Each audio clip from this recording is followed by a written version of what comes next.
अपना फिग्मा का अकाउंट बनाएंगे और जाएंगे ओपन इन फिग्मा पे क्लिक करेंगे। ये फ्री डिज़ाइन है, ठीक है, स्टडी पर्पज के लिए। मैंने पूरा डिज़ाइन ये लोड करेगा।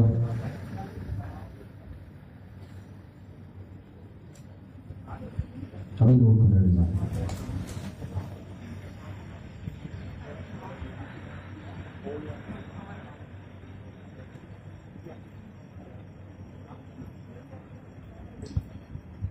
विजिबल है, ठीक है।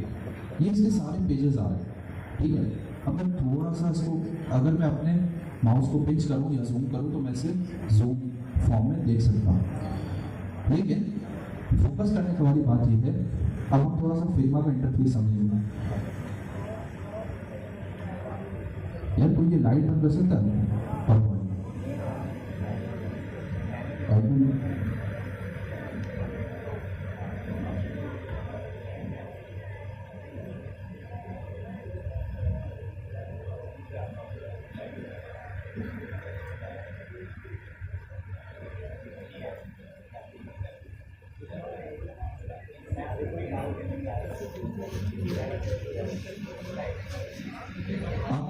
अब इसमें ये बता रहा है भाई, देखिए अगर मैं साइड पैनल पे देखूं जहां मेरा कर्सर है, इसको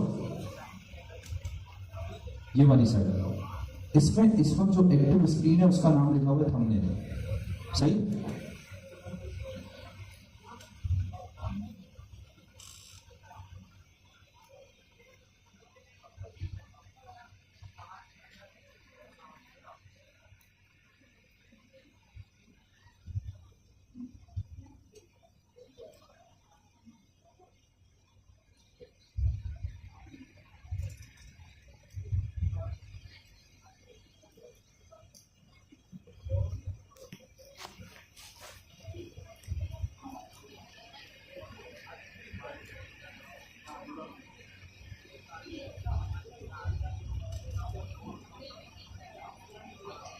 तो बेसिकली मैं इस साइड की बात कर रहा हूँ।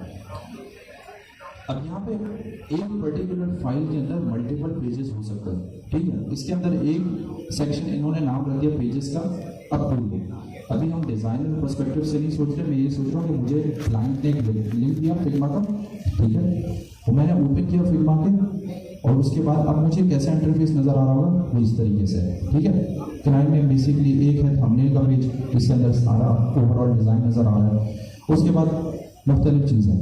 अब मैं ये देखें, मैं पेजेस पे क्लिक कर रहा हूँ, सॉरी मेरा डेस्कटॉप। अब अगर आप डेस्कटॉप पे देखें तो ये छोटे छोटे आपको जो है ना एक लेआउट टाइप नजर आ रहा है। ये बहुत ही जूम आउट लेवल पर है, इसलिए आपको बारीक बारीक रेक्टेंगुलर शेप के अंदर कुछ यहाँ पर डब्बे नजर आ रहे हैं, ठीक है। ये पहला डब्बा है, उसके बाद दूसरा, उसके बाद तीसरा, इस तरीके से पूरी वेबसाइट का लेआउट है। अब अगर मैं जूम करूँ यहाँ पे थोड़ा सा,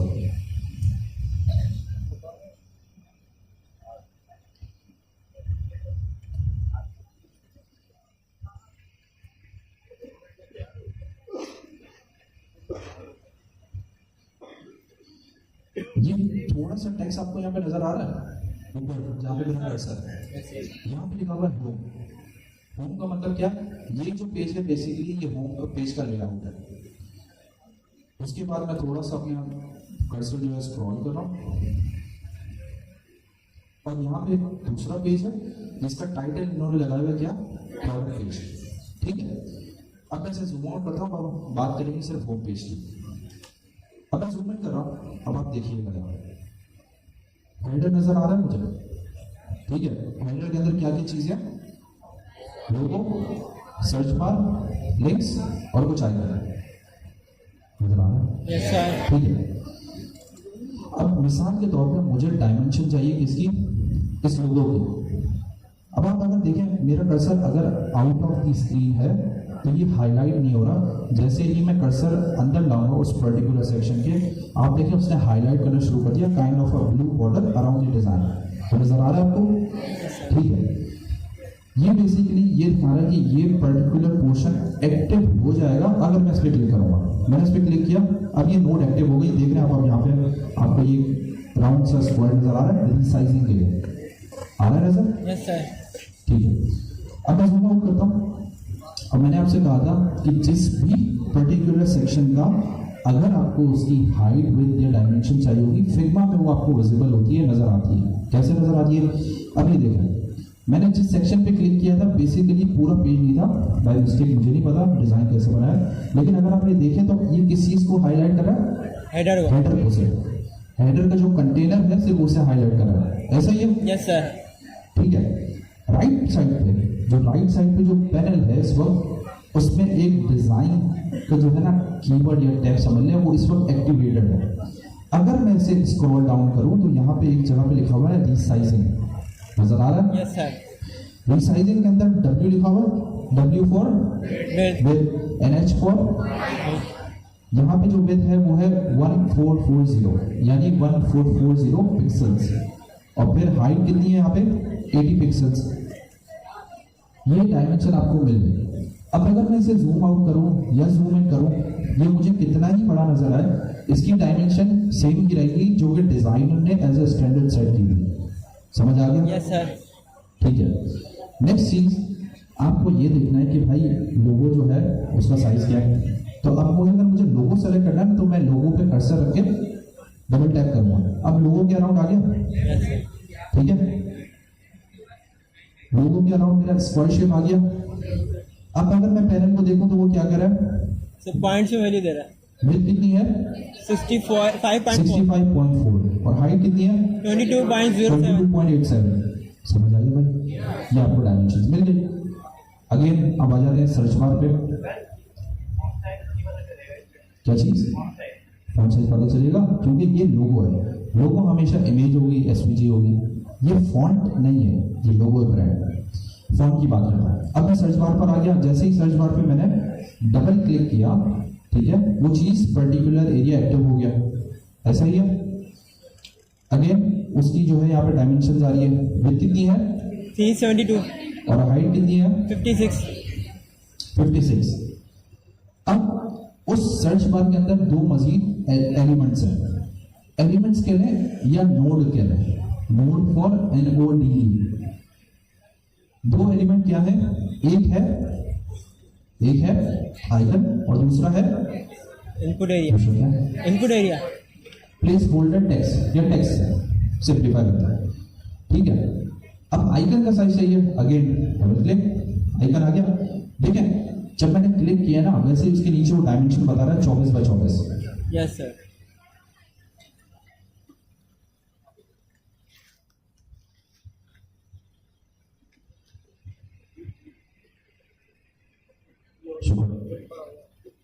ठीक है, तो ये क्या चल रहा भाई? 24x24 का डिजाइन चल रहा है, ठीक है। और अगर मैं टेक्स्ट नोड पे क्लिक करूं तो यहाँ पे अब मुझे बता रहा है भाई, यहाँ पे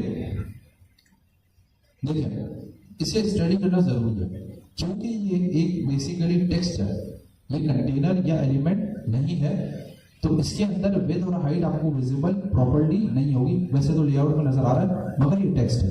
टेक्स्ट के अंदर एक टैब है जिसे हम कहते हैं टाइपोग्राफी। टाइपोग्राफी के अंदर सबसे पहली चीज यहाँ पे डिफाइन करता है फॉन्ट का स्टाइल क्या है। यहाँ पे स्टाइल है इंटर, ये बेसिक फॉन्ट है, मिल जाएगा आपको, उसका कोई मसला नहीं है। मीडियम किस चीज को रेफर करता है? इसकी बताएगा? इसकी वेट को कौन कौन कहता है मीडियम जो है फॉन्ट साइज को रेफर करता है? नहीं, कौन वेट है और कौन कह रहा है वेट को? ये वेट को रेफर कर रहा है, ठीक है। इसको मैं होवर करके देखता हूँ, अगर फिर मुझे बता देता है, कुछ नहीं बता रहे यहाँ पे। महाराज समझने वाली बात यह है कि ये चीज वेट को रेफर कर रहा है, क्यों? क्योंकि साइज इसके बराबर में है। 14 जो है वो बेसिकली फॉन्ट का साइज है इन पिक्सल्स, ठीक है। लाइन हाइट, लेटर स्पेसिंग, इसको अभी जाने दें, ये अभी काम की चीज नहीं है, ठीक है। अलाइनमेंट, एक और चीज है यहाँ पे अलाइनमेंट, ठीक है, लेकिन इसमें कोई वैल्यू नहीं है, इसमें बेसिकली आइकन्स है। अगर आप देखें तो एक्टिवेटेड आइकन कौन सा है? लेफ्ट साइड का। अगर मैं चाहूं तो सेंटर कर सकता हूं, देखते हैं हो जाता है या नहीं होता। अगर मेरे पास हुए एडिटिंग राइट्स, हाँ ये देखिए, अब मैंने थोड़ी सी चेंजेस की इसमें। ये लेफ्ट अलाइन है, मैं चाहता हूं इसे सेंटर अलाइन कर सकता हूं, ठीक है। चाहूं तो इसे राइट अलाइन कर सकता हूं। ये सारी चीजें मुझे यहाँ इस पैनल से नजर आ रही है कि भाई फॉन्ट की कॉन्फ़िगरेशन क्या हुई है। Make sense? हमने समझ लिया कि यार कंटेनर की विड्थ और हाइट कैसे देखनी है, हमने ये समझ लिया कि यार टेक्स्ट से रिलेटेड जितनी भी प्रॉपर्टीज हैं वो किस टैब में, टाइपोग्राफी के अंदर। अब बात आती है कलर की, कलर कैसे पता चलेगा? तो इसके नीचे ही एक फिल का टैब है जिसके अंदर यहाँ पे कलर बताया हुआ। यार ये बेसिकली जो कलर है वो किस फॉर्मेट के अंदर है, कोई बताएगा? हेक्स कोड, ठीक है। इसमें हैश मिसिंग है, जब आप अपने कोड के अंदर डालेंगे तो हैश लगा के ये कोड कॉपी पेस्ट करेंगे, आपको सिंपल आपके पास वही कलर रेप्लिकेट हो जाएगा। समझ आ गई बात? Yes sir. यहां तक किसी का कोई सवाल है तो पूछ ले भाई, पूछ लो।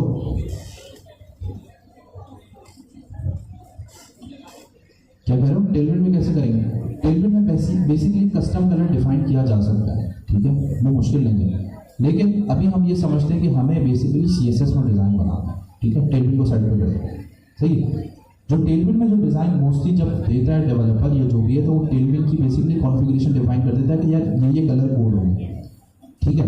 और उसकी जो विड्थ, हाइट और ये सारी चीजें हैं वो टेलमेंट की डिफॉल्ट कॉन्फ़िगरेशन के बराबर होगी। मिसाल के तौर पर टेलमेंट के अंदर एक विड्थ है W-11/12, ठीक है, या उसके अंदर उसकी कोई डिफॉल्ट विड्थ है जिसका कोई बेसिकली कोई नाम है। आपको फिग्मा के अंदर वही नजर आ रहा होगा कि 98 पिक्सल्स या 47 पिक्सल ये चीज है, लेकिन जब आप टेलमेंट की वेबसाइट पे जाकर उसको वेरीफाई करेंगे ना, उसके अगेंस्ट में डिफॉल्ट क्लास होगी उसकी, ठीक है। तो इसलिए आपको क्लासेस यूज करके पूरा डिजाइन रेप्लिकेट कर सकते हैं। सर आवाज आ रही? सवाल पूछने किसी का है?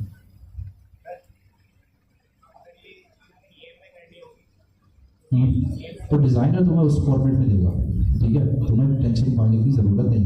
जब अपना बनाओ कर लेना फिर जिसमें भी तुम्हारी मर्जी, ठीक है।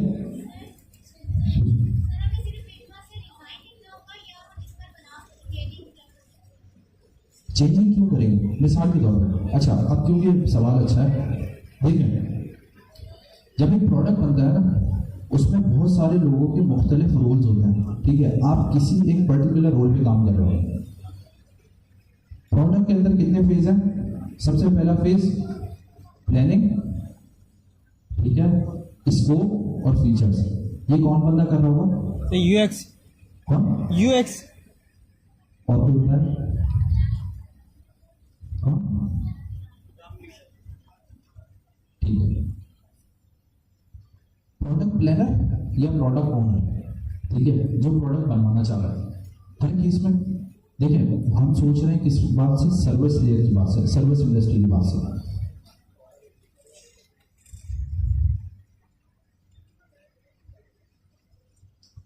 वहां भी बैठ के मसलियां कर लो।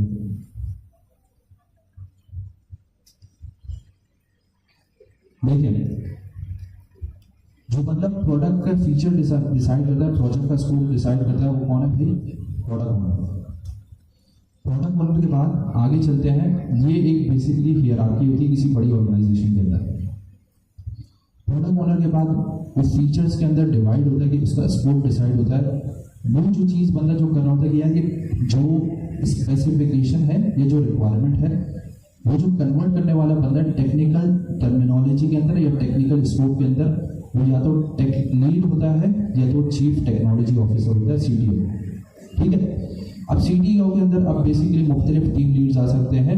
एक होगा बैकएंड डिपार्टमेंट का टीम लीड, एक होगा फ्रंट का, एक होगा डिजाइन का, एक होगा टेस्टिंग का, QA का। अब मिसाल के तौर पे प्रोडक्ट के पास हमारे पास आगे रिक्वायरमेंट सारी चीजें हैं। एक बड़ी ऑर्गेनाइजेशन कैसे काम कर रही होगी? सबसे पहले डिजाइन रेडी होगा। डिजाइन के अंदर जो बंदा इन्वॉल्व होगा, या तो वो UI डिजाइनर होगा या वो UX एक्सपर्ट होगा। UI डिजाइनर कौन है? जो कि बेसिकली फिग्मा पे काम कर रहा होगा, सही। उसका रोल क्या है?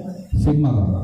फिग्मा पे आपको डिजाइन बना के देना, आपको कलर डिसाइड करके देना, आपका उससे कोई सरोकार नहीं है, ठीक है। जब डिजाइन बन जाएगा, उसकी UX केस स्टडी होगी कि भाई एक्सपीरियंस कैसा है। ऐसा तो नहीं कि एक पर्टिकुलर फीचर को कंप्लीट करने के लिए, एक पर्टिकुलर ऑपरेशन को कंप्लीट करने के लिए मुझे 5 क्लिक करने, जबकि वो 2 क्लिक में हो सकता है। ये डिसाइड करने वाला यूजर एक्सपीरियंस इंजीनियर होता है या UX इंजीनियर होता है, ठीक है। ये हो गए डिजाइन डिपार्टमेंट वाले। अब डिजाइन फिग्मा में बन गया, सही है। जब डिजाइन फिग्मा में बन गया तो अब जो काम करने वाला बंदा है वो कौन है?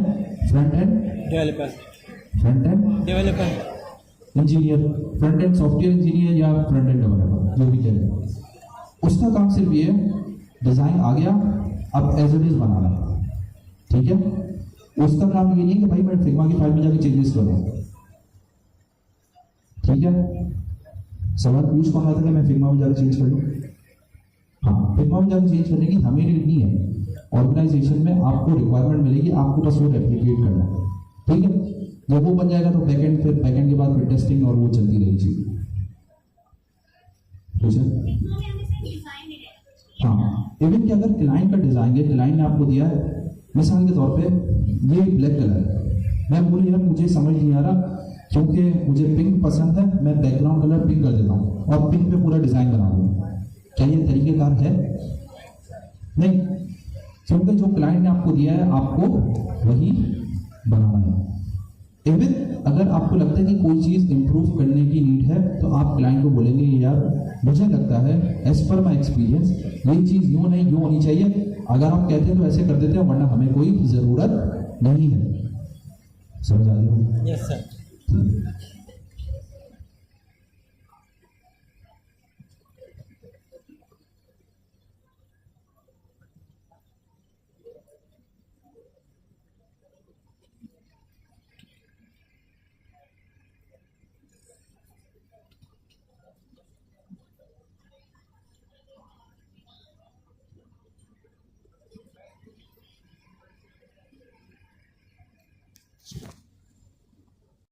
एक मुश्किल सी चीज़ अब है, ये एक इमेज है, ठीक है। इसका मैंने क्लिक किया, अगेन पैनल खुल गया।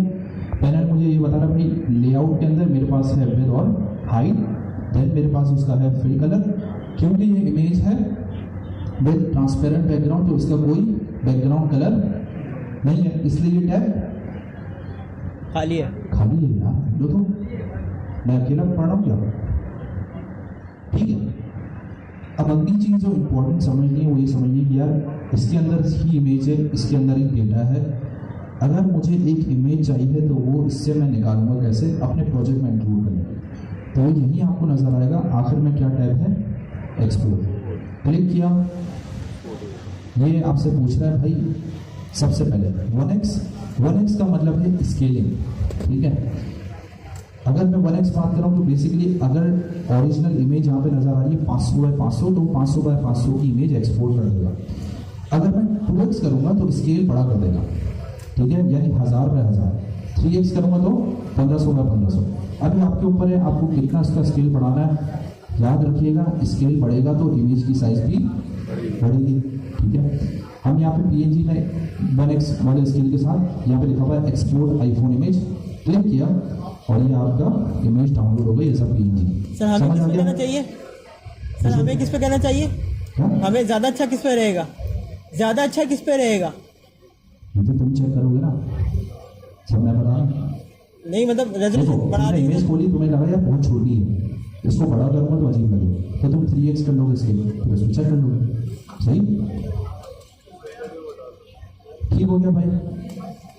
देखें अब टेक्स्ट का तो आपको पता है, डबल क्लिक करना है, ठीक है। यहाँ पे टाइपोग्राफी में आ रहा है भाई इंटर फॉन्ट है, फॉन्ट वेट सेमीबोल्ड और फॉन्ट साइज क्या है 25, ठीक है। बाकी आईफोन का टेक्स्ट आ गया, अगेन ये आ गया टेक्स्ट, ये है बटन जो आप सबको बनाना आता है, ठीक है। ये सारी चीज़ें आपको यहाँ से मिल जाएंगी।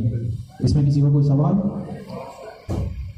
अब यहाँ पे अगेन क्या है, ये इस साइड पे क्या है भाई, इमेज है, display flex, justify content between 50% इस कंटेनर का 50% इसका, इसके अंदर आपके पास क्या आ गई इमेज, टेक्स्ट आ गया, उस तरफ क्या आ गई इमेजेस। अब मैं आपको समझा रहा हूँ कि भाई CSS के अंदर कैसे कन्वर्ट हो रहा है। ये आ गया, इस तरफ टेक्स्ट आ गया विद 50% कंटेनर की विद, इस तरफ इमेज आ गई 50% कंटेनर की विद। यहाँ से इमेज आपने ली, इसको सिंपली यहाँ पे एक्सपोर्ट में गए, क्लिक किया, एक्सपोर्ट मैकबुक प्रो, आपके पास इमेज आ गई, ठीक हो गया। अब इस तरीके से ये सारी चीज़ें आप बना सकते हैं डिस्प्ले फ्लेक्स की मदद से, इमेज एक्सपोर्ट की मदद से और डायमेंशन की मदद से। समझ आ रहा है भाई? Yes sir. इसमें कोई मुश्किल, कोई दिक्कत, परेशानी? अब आप अगर इसको सोचें, अब मैं सोचता हूँ एज अ डेवलपर, तो जैसे ही डिज़ाइन मेरे सामने आएगा ना तो मैं सोचूंगा भाई यार ये जो है इमेज इस तरफ करूंगा, एक कंटेनर इस तरफ होगा, उसके अंदर मल्टीपल टेक्स्ट होगी, इस तरफ इमेज होगी, इस पर डिस्प्ले टेक्स्ट लगाऊंगा तो ऑटोमेटिकली अलाइन हो जाएगा। अगले पे आऊँगा इस तरीके से CSS की क्लास लगाऊंगा, काम हो जाएगा। बस हमें ये प्रोसेस चाहिए कि जैसे ही मैं डिज़ाइन देखूँ मेरे जहन में वो प्रोसेस हाइड्रेट होना शुरू हो जाए कि भाई डिज़ाइन को ब्रेक डाउन कैसे करें। समझ गए? समझ गए? अब इस डिज़ाइन में जिस चीज़ के पास इंटरनेट चल रहा है, या मैं आपको यहाँ पे वॉक थ्रू करवा देता हूँ, कोई ऐसी पर्टिकुलर चीज़ जो आपको पूछनी है तो मुझसे पूछिए कि यार ये कैसे होगा, ये मुझे बता दें। ठीक है, हम शुरू करते हैं टॉप सेक्शन से। हेडर हमने देख लिया भाई, इमेज आ गई, ये अगेन वही टेक्स्ट इमेज। जो कोड आपका यहाँ है, अगर आप लॉजिकल सोचेंगे ना, वही कोड यहाँ भी लगेगा, वही कोड यहाँ भी लगेगा, वही कोड यहाँ भी लगेगा। एक बेसिक स्ट्रक्चर बनाना है प्रॉपर सा, उसके बाद बस रेप्लिकेट करना है यहाँ तक। यहाँ पे किसी का कोई सवाल इस सेक्शन में?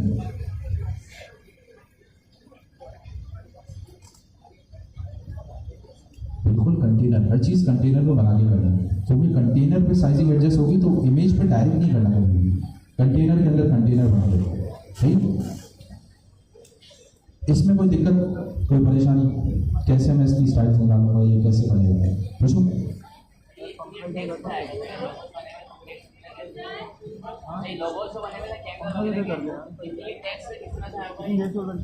ये बने हुए ना क्या चीज, इनका पूछ लो।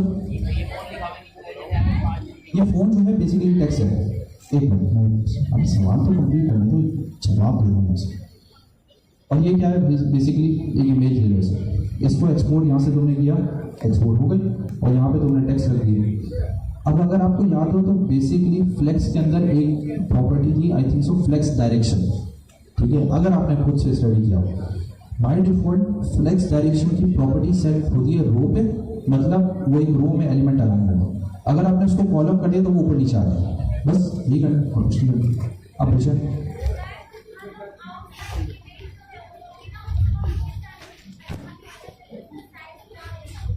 कौन सी?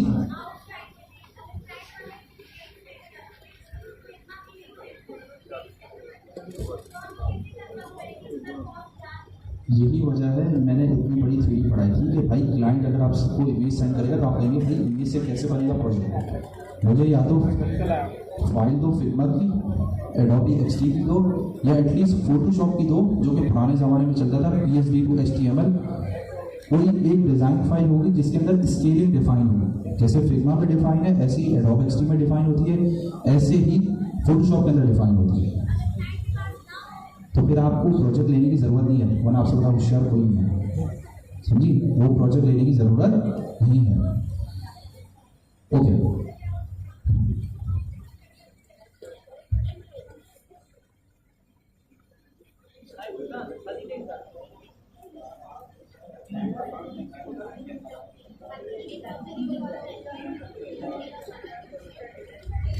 जो मेरे स्टूडेंट चले गए थे जिनको इंटरव्यू के लिए बुलाया था वो वापस आ जाए ताकि हम फिर कंप्लीट कर लें।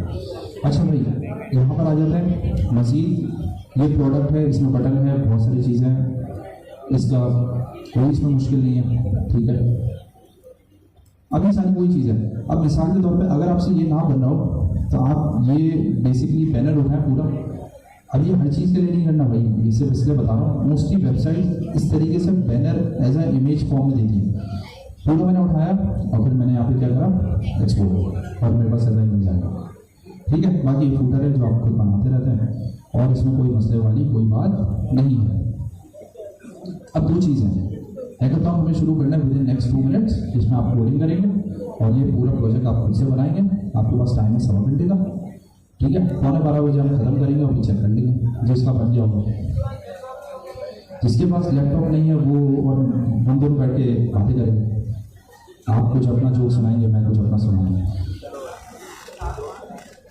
ओके, एक और चीज़ थी जो मैंने एक और डिज़ाइन शॉर्टलिस्ट किया था। अब ये आपके ऊपर चॉइस है, या तो मैं ये वाला बना लूँ या मैं आईफोन वाला बना लूँ। ठीक है, वो डिज़ाइन भी मैं आपको जल्दी से दिखा दूँगा।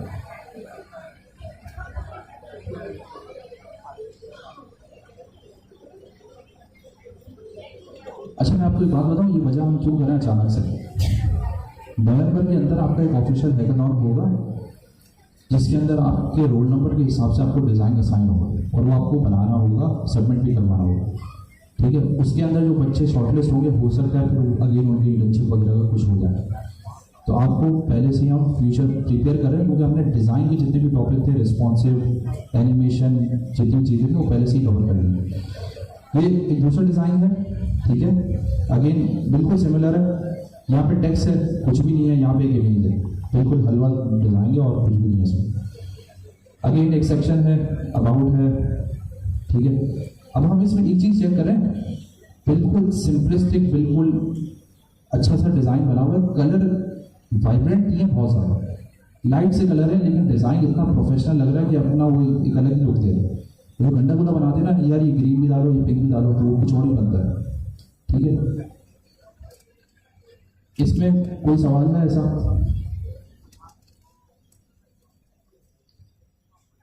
होना नहीं चाहिए। अब आपको कुछ चॉइस है? सब आता होगा आपको, फिग्मा तो आता है मुझे, करने के लिए तो स्मार्ट तो कोडिंग लैपटॉप लगा